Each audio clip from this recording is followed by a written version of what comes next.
শুনুন শুনুন শুনুন, প্রতি বছরের ন্যায় এবারও এক বিশাল নৌকা বাইচের প্রতিযোগিতার আয়োজন করা হইয়াছে। যারা নৌকা প্রতিযোগিতায় অংশগ্রহণ করবেন তারা আগামী 3 দিনের মধ্যে চেয়ারম্যান সাহেবের কাছে গিয়ে নাম লিখিয়ে আসবেন। শুনুন শুনুন শুনুন।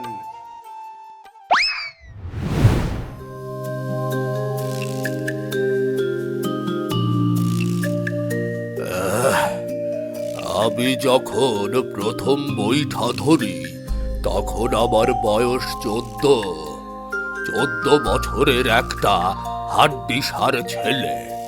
আমার বাপ বলেছিল, হাসেম তুই পারবি না, তোর হাতে জোর নেই, পারবি না তুই।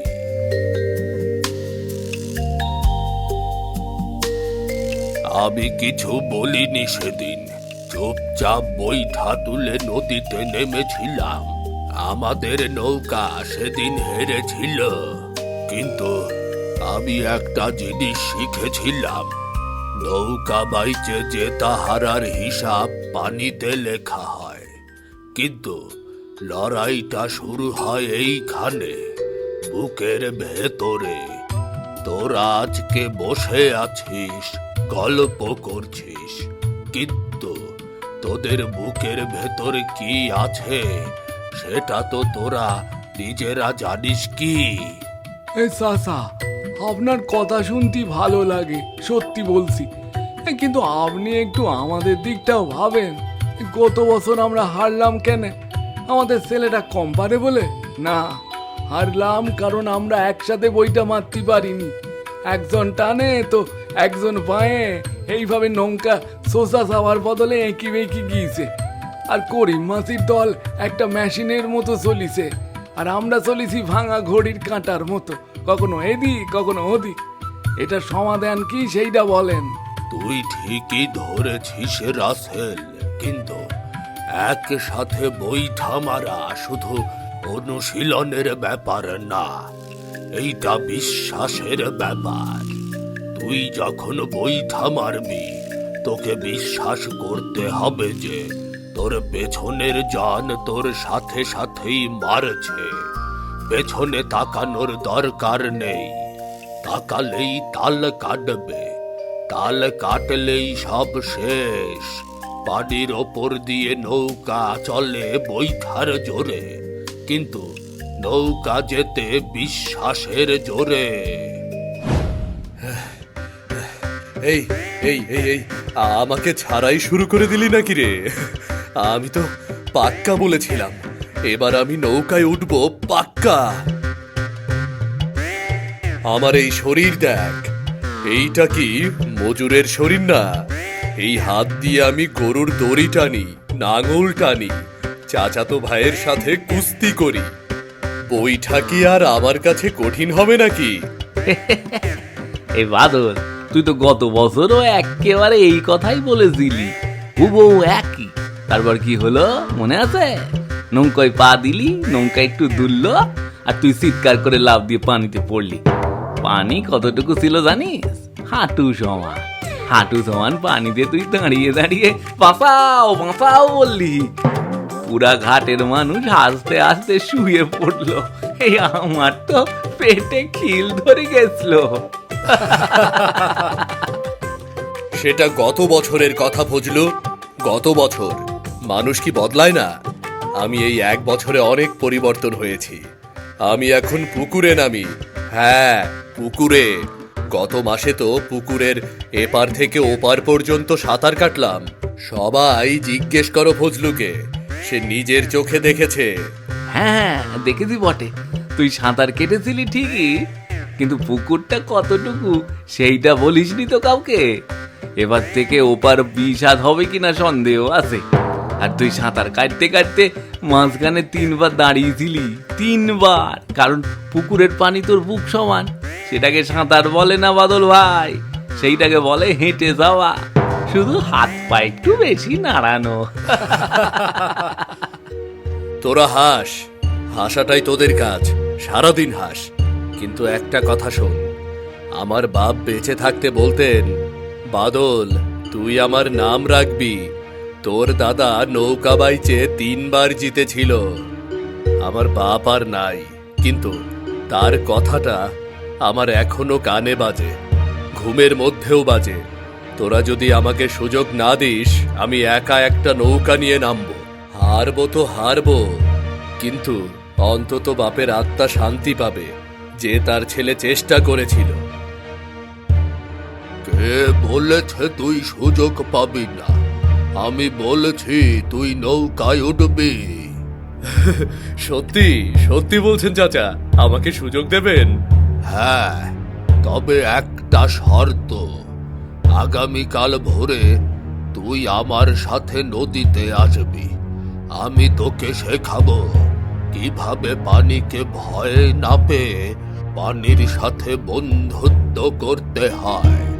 পানিকে তুই যতদিন শত্রু ভাববি, ততদিন পানি তোকে ডোবাবে। যেদিন বন্ধু ভাববি, সেদিন পানি তোকে ভাসাবে, বুঝলি? হ্যাঁ হ্যাঁ, আপনি আজ থেকে যা বলবেন আমি তাই করব আমি। বেশ, কাল থেকে সবাই পুরোপুরি প্রস্তুতি নেবে। সামনের প্রতিযোগিতা যেন আমাদের বৃথা না যায়।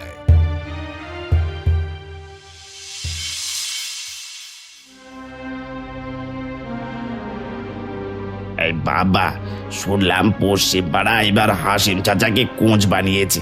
হাসিম চাচা তো অনেকদিন নৌকার ধারে কাছেও যাননি, বুড়ো মানুষ, হাঁটুতে ব্যথা। উনি এখন কি শেখাবেন হঠাৎ কেন? জাহিদ, তুই হাসিম চাচাকে চিনিস না বলে এসব বলছিস। হাসিম চাচা নৌকার ধারে যাননি এটা ঠিক, কিন্তু নৌকা তার ধার ছেড়ে যায়নি। ওই মানুষটা নৌকা বাইচ শিখেছে তার বাপের কাছে, তার বাপ শিখেছে তার দাদার কাছে। ওইটা ওদের রক্তের জিনিস ধুলেও যায় না।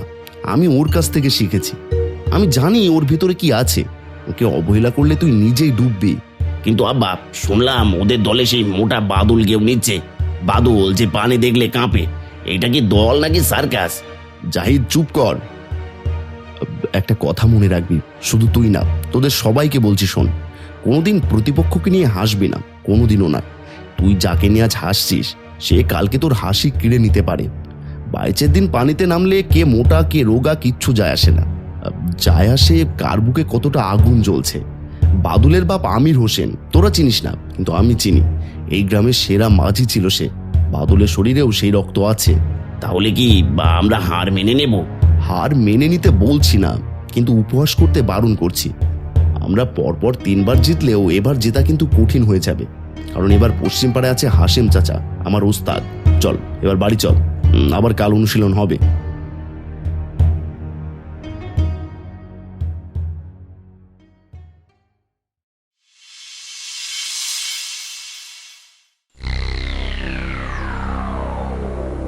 চাচা, পানিটা আজকে কেমন কালো কালো লাগছে, ভেতরে কি কিছু আছে নাকি?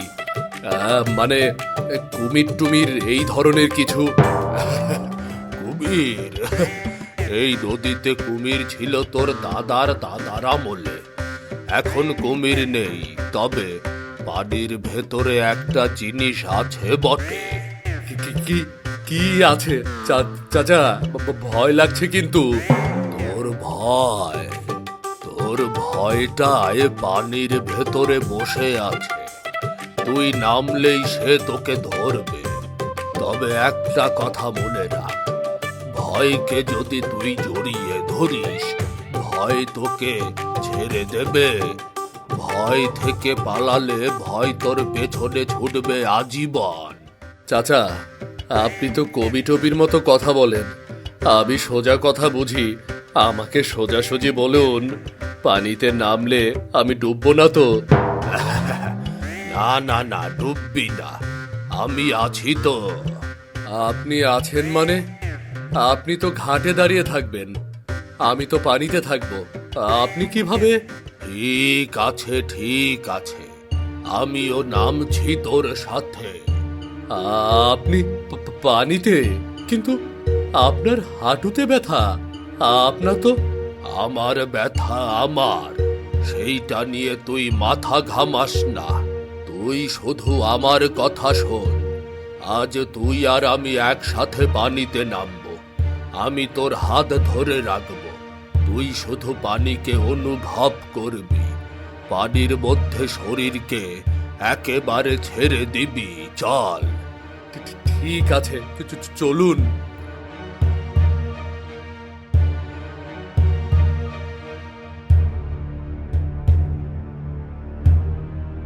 চাচা, চাচা, আমার মনে হচ্ছে পানি আমাকে টানছে। কিছু টানছে না, শুধু শুধু এমন ভাবছিস। তুই শুধু আমার হাত ধর, শক্ত করে ধর, চোখ বন্ধ কর, শ্বাস নে, ধীরে ধীরে নে, আর নদীর কথা শোন। নদীর কথা? চাচা, নদী কি কথা বলে নাকি? বলে বলে, তুই শুনতে পাচ্ছিস না, কারণ তোর ভেতরে এত চিৎকার চলছে যে বাইরের কোনো শব্দ ঢুকতে পারছে না। চুপ হ, ভেতর থেকে চুপ হ।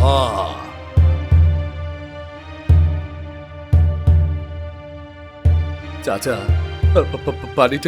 পানিটা তো ভালোই লাগছে। মানে এইটা তো আমি আগে জানতামই না।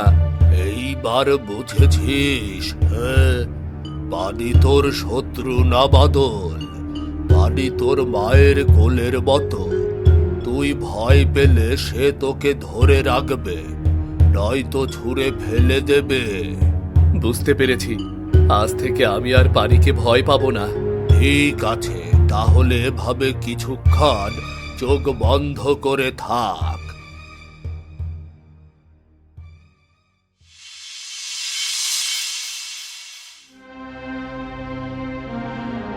কিরে বাদল, কোথায় যাচ্ছিস? নদীতে অনুশীলন করতে, সবাই সেখানে অপেক্ষা করছে। শুনেছি এবার তুই নাকি নৌকোর সামনের দিকে বসবি। সামনের দিকে যে বসে সে সবচেয়ে বেশি ঢেউ খায়।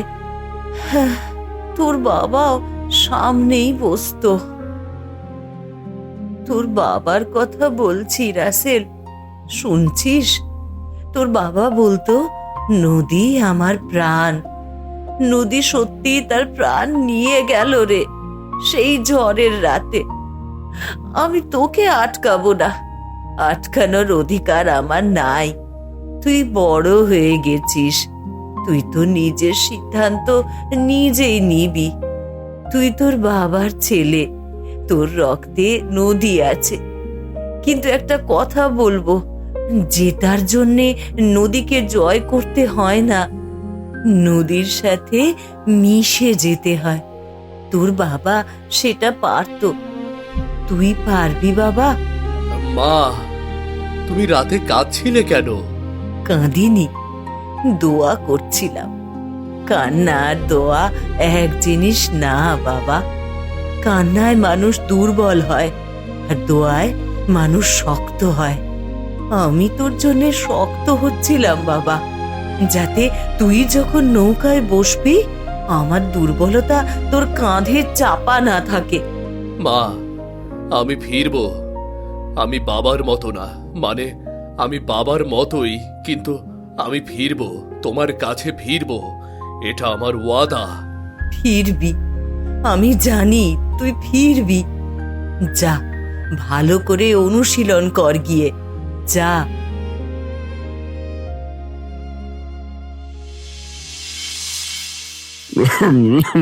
দেখো, নৌকা বাইচ আমাদের ঐতিহ্য। এটা শুধু খেলা না, এটা আমাদের সংস্কৃতি, আমাদের প্রাণ। কিন্তু গত কয়েক বছর ধরে আমি যেটা দেখছি সেটা আমাকে কষ্ট দেয়। বাইশের পর মারামারি, গালাগালি, এগুলো কি আমাদের পূর্বপুরুষরা করতেন? আমি চাই এবারেরটা হোক উৎসব, জিতুক যেই, হ্যাঁ, কিন্তু দুই পাড়া যেন একসাথে আনন্দ করে। চেয়ারম্যান সাহেব, আপনার কথা ঠিক আছে, কিন্তু আমার একটা কথা আছে। প্রতিযোগিতা মানে উত্তেজনা, সমর্থকরা চিৎকার করবে, এটাই স্বাভাবিক। আমি শুধু এইটুকু বলতে পারি, আমার দল থেকে কোনো অশোভন কিছু হবে না। পশ্চিম পাড়ার কাছে থেকেও আমি সেই আশা রাখি। করিম চাচা, আপনি আমাদের সেই বড় অভিজ্ঞ। আপনার দল 3 বছর দিচ্ছে, আমরা সম্মান করি। কিন্তু সম্মান করা মানে হেরে যাওয়া না। এবার আমরা পুরো প্রস্তুতি নিয়ে নামবো। আমাদের কাছ থেকেও খারাপ কিছু হবে না, গ্যারান্টি থাকলো। তবে একটা কথা পরিষ্কার বলে রাখি চাচা, আমরা জিততে নামবো, হারার জন্য আমরা নামবো না। ভালো বলেছিস, হারার জন্য কেউ নামে না, নামলে সেটা বাইচ না, বেড়াতে যাওয়া।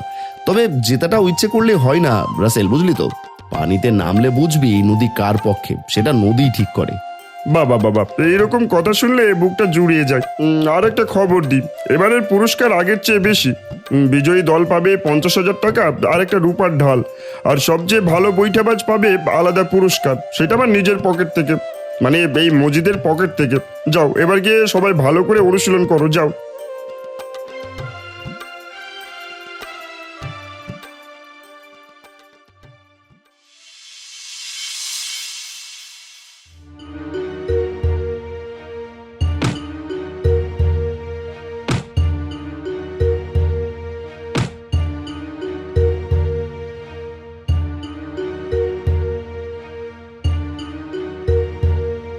ফজলু, তোর বইটা আধা সেকেন্ড দেরিতে পড়ছে। আধা সেকেন্ড? তুই জানিস আধা সেকেন্ডে কি হয়? নৌকা 1 হাত পেছায়। 10 বার আধা সেকেন্ড মানে 10 হাত। 10 হাত মানে হারের গ্যারান্টি। গ্যারান্টি ঠিক কর। চাচা, আমি তো ঠিকই মারছি। আমি কি করি বলেন? আমার সামনে বাদল বসে আছে, বাদলের বইটা এত জোরে পানিতে পড়ে যে আমার মুখে পানি ছিটিয়ে আসে। এই পানি চকা গেলে আমি তাল ধরবো কিভাবে?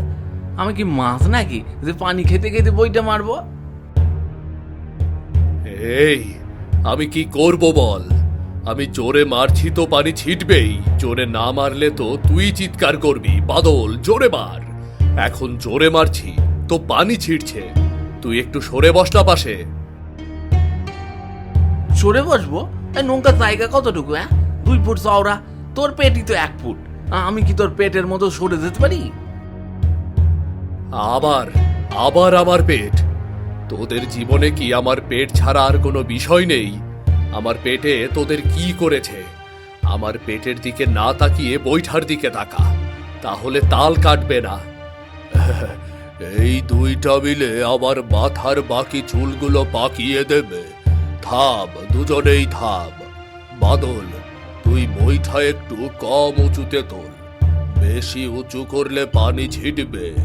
আর ফজলু, তুই একটু পেছনে হেলে বস, তাহলে পানি কম লাগবে।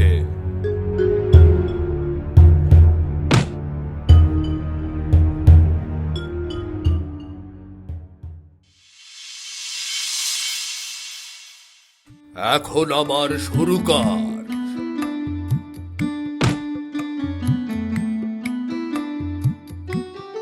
বাহ বাদল, তুই তো এখন তালে তালে বৈঠা মারছিস। বাদল, তুই সত্যি পারবি? আগে আমি সন্দেহ করেছিলাম, সেটার জন্য তোর কাছে মাপ চাইছি রে। আজ তোর বাবা দেখলে তোকে গর্ব করতেন। যাক, এখন তোদের নিয়ে ভরসা করা যায়। কাল প্রতিযোগিতার মাঠে এভাবে সবাই তালে তাল মিলিয়ে বৈঠা মারবি। চল, এবার সবাই বাড়ি চল, কিছুক্ষণ পরে আবার সন্ধ্যা নামবে।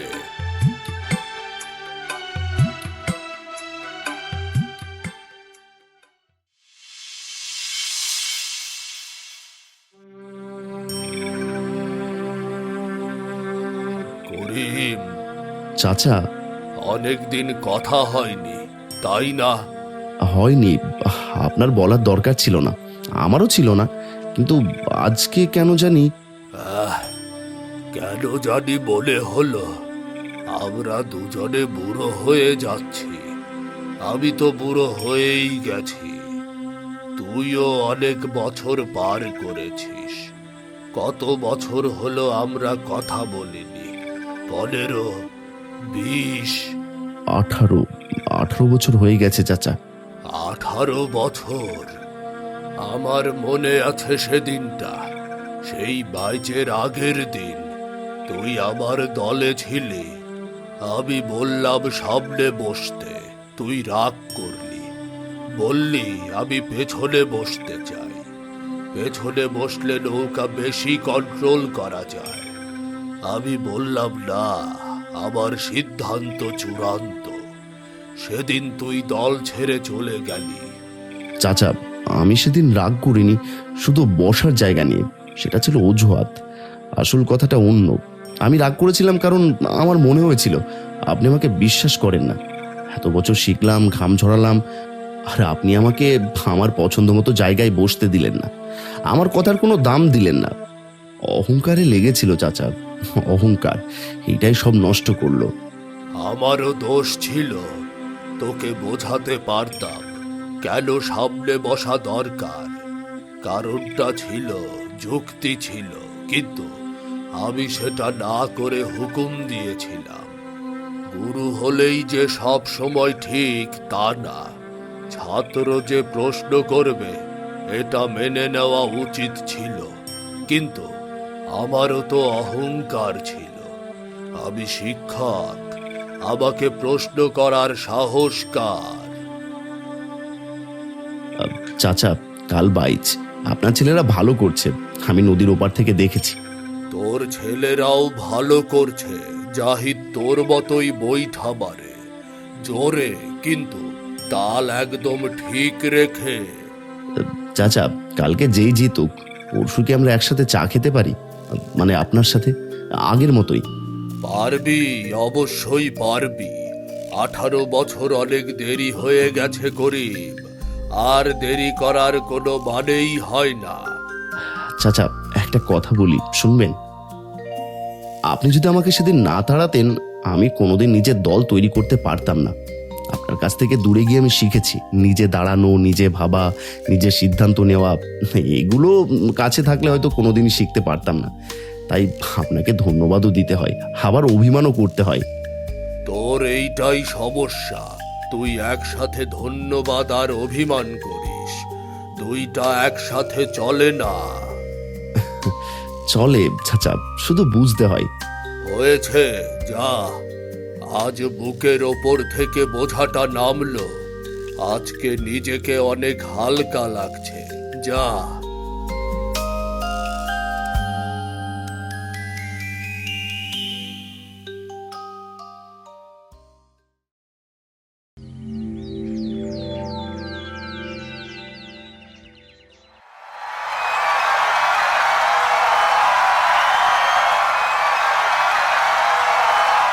ভাই ও বোনেরা, আজকে আমাদের বার্ষিক নৌকা বাইচ। পশ্চিম পাড়ায় তীরভেদী, পূর্ব পাড়ায় জলদস্যু, আর পাশের গ্রামের পালোয়ান রাজ। তিনটি নৌকাজ লড়বে আমাদের এই ধলেশ্বরীর বুকে। এই ঘাট থেকে মন্দিরের ঘাট ঘুরে যে প্রথমে এখানে এসে পৌঁছবে, সেই প্রতিযোগিতায় জয়ী হবে। সবার একটাই কাজ, একসাথে চলা।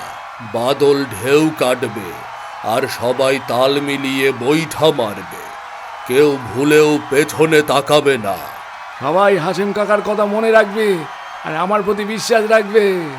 রাসেল, তুই চিন্তা করিস না।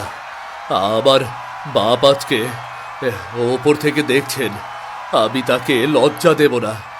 আজকের জয় আমাদেরই হবে। আমি শুধু একটা কথা বলবো, বাদল, তুই বইটা মারার সময় আমার মুখে পানি ছেটাস না, ব্যাস, তাহলেই তাল ঠিক থাকবে। একটা কথা শোনো সবাই, আজকে আমি শেষবার মতো বাইচে নামছি, এরপর আর বইটা ধরবো না। তোরা আমার শেষ বাইচটা জয়ের বাইচ বানা, ব্যাস এইটুকুই বলার ছিল। আব্বা, আপনি চিন্তা করবেন না, আমরা আছি।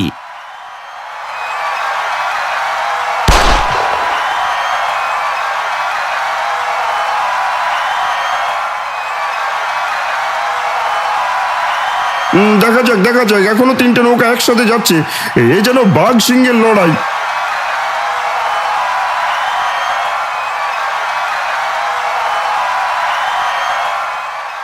টান টান উত্তেজনা, মনে হচ্ছে পালোয়ানরাজ অনেকটা পিছু পড়ে গেছে। সামনে আছে তীরভেদী আর জলদস্যু।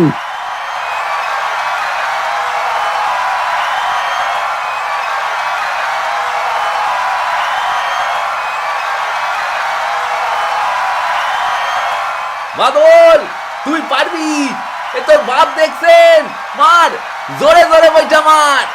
তাল ধর, তাল ধর, তাল ছাড়িস না।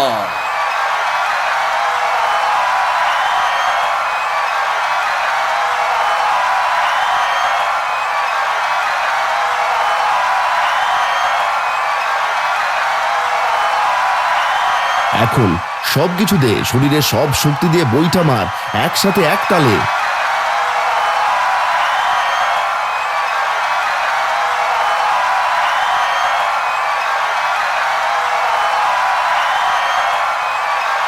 চিন্তা করো না আমেনা, আজ বাদল ওর বাবার মতোই বইটা মারছে।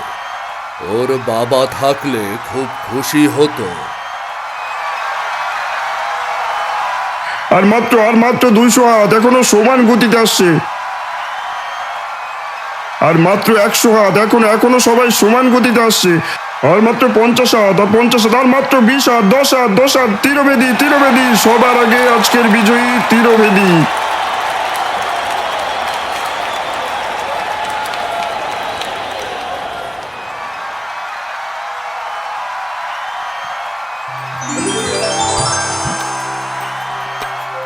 থাক বাবা, থাক। আজ তোর বাবা বেঁচে থাকলে অনেক খুশি হতেন। তুই তোর বাবার নাম রেখেছিস রে। বাদল, আজকে তুই আমার মুখে একবারও পানি ছিটাসনি। এই কিভাবে করলি বল দিনি? ছিটিয়েছি, কিন্তু তুই খেয়াল করিসনি। তুই এতটাই মগ্ন ছিলি যে পানি চোখে গেলেও তোর কিচ্ছু মনে হয়নি। হতে পারে। আসলে একটা সময় পর আমি আর কিছু ভাবিনি, শুধু বইটা মেরে গিয়েছি। মনে হচ্ছিল আমি নাই, নৌকার একটা অংশ হয়ে গিয়েছি। এমন কখনো হয়নি আগে। সেইটা তো চাচাই আগে বলেছিলেন, নৌকার সাথে এক হয়ে যাওয়া। আজকে বুঝলাম সেটা কি জিনিস।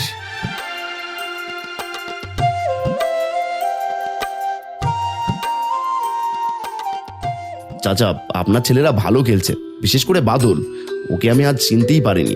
আমি হেরেছি, কিন্তু লজ্জিত না। আপনার সাথে হারাটাও একটা সম্মান। করিম, তুই আমার ছাত্র, তোর সাথে জেতাটাও আমার কাছে সহজ ছিল না। তুই যদি জিততি আমি সমান খুশি হতাম। সেইটা একটু বেশি বলে ফেললেন চাচা। হ্যাঁ, একটু বেশিই বলে ফেললাম, কিন্তু একদম মিথ্যাও না। চাচা, আমি আর নৌকায় উঠবো না। কেন রে, উঠবি না কেন? কারণ সামনের বছর থেকে আমিও নদীর পাড়ে দাঁড়িয়ে আপনার মতো সবাইকে নির্দেশনা দেব। তাহলে তো হয়েই গেল। এর পরের বছর থেকে আমরা নৌকায় উঠব, আর তুই গুরু দুই পারে বসে চা খাবে।